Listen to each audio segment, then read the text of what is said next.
Hey, what's going on everyone? Welcome back. In today's video, we're gonna be talking about the front H-rail, bow mount H-rail, whatever you wanna call it, for the Hobie Pro Angler platform. For those who are new here, this is my Hobie Pro Angler 14 360 Mike Iaconelli edition. It's a full tournament setup. Everything that's been done to this kayak has been done by me in my garage, and I have a full list in the description below of everything that's been done. You can always look back at my previous videos.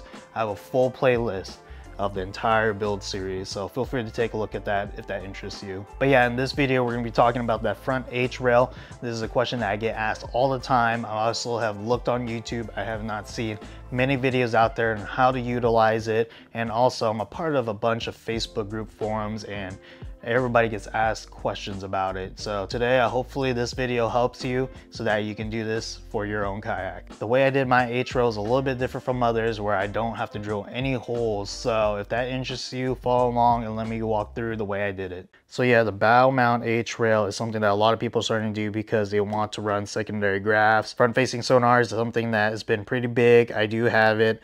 That's a Sniper Marine sniper pole. I run Lowrance Active Target 2 to this Elite FS9. This is a 9-inch graph, and I do have an extra one. This one is for my mapping, 2D, down scan, side scan, all the good stuff. I like to keep this right next to my chair so that I can set waypoints and not have to lean forward to here to touch it. One thing about this H-rail that's very unique is that it does not require drilling holes to this black plate.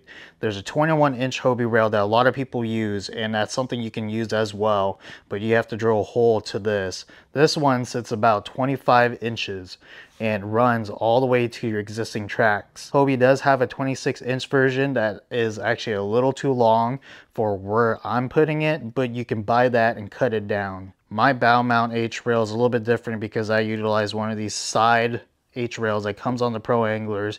It naturally has a bend in it, so I can move it a little bit forward so that I can put my 0.1 GPS antenna here. Again, I don't want to drill holes if I don't have to, so I'll utilize two 90-degree yak attack mounts, a one objective puck mount, and I'm able to keep that there. Most of the time that second set of screws is about where you want to put it. That leaves you with the perfect amount of gap so that you can still utilize your strap for your front hatch. And for reference, about a 2-inch gap is about what you need so that you can have clearance for those straps. As a question that I see get asked all the time. I'm 5'8" and I have my drive system set on number 4, and I do not actually hit this whatsoever.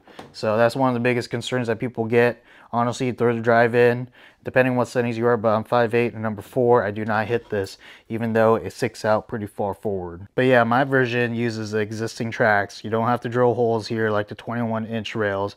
I don't want to drill holes if I don't need to. But one thing that's tricky is when you utilize these tracks, these holes where you put the screws in is not big enough to put a socket or a wrench in. So let me show you guys the way I made that work. Basically, to mount your H-rail to this black plate utilizing your tracks, this is what you need. Yak Attack Mighty Bolt. A nut that actually threads onto it is a 1/4 by 20. That's the threading that comes on this. Of course, a lock nut washer so that it stays secure all the time. And the most important piece is this nylon washer that you get from Lowe's. So I picked it up from Lowe's. You can probably pick it up at any hardware store. It is a nylon spacer, and it just goes over the nut. It gives you enough gap so that you can actually tighten this down. Because if this nut goes below this mark, there's no way you can get a socket or a wrench in there. So this is what it is on the inside. And I mean, just thread it in. You put the H-rail on top and then put the components. Super easy, super simple. Just get a little wrench and you can actually tighten this down. And I mean, guys, this is robust. Like, I can shake the whole kayak. I've been traveling the last 5 weeks with this graph mounted. It does not go anywhere whatsoever. Shaking the whole kayak. That is the best way to mount this in my opinion without drilling holes. But yeah, other than using a Dremel to cut off the ends to make it that 25-inch in length, that is the hardest thing that you need to do. And then of course, getting those few parts to make it mount. In my opinion, this is the best way to do it so that you don't have to drill any unnecessary holes in your kayak. And I will say this every single time, this thing is robust. It's not going to go anywhere. Drive 70 miles an hour on the freeway, driving hours at a time. It has not let me down and it's definitely not going anywhere. But yeah, that's a little how-to DIY of how I did my bow mount H-rail for my kayak. It is robust. You don't have to drill any extra holes. You can take it off and put it on your next one if you wanted to. If you have any questions about this or anything else about this kayak build, feel free to drop them in the comment below. I hope this video helped you with your Hobie build, and if it did, make sure you smash that like button. Make sure you subscribe because I got a full walkthrough video coming soon of this entire build once we get a little bit nicer weather here in Oregon. As always, I appreciate you all for watching. I'll catch you on the next one. Peace.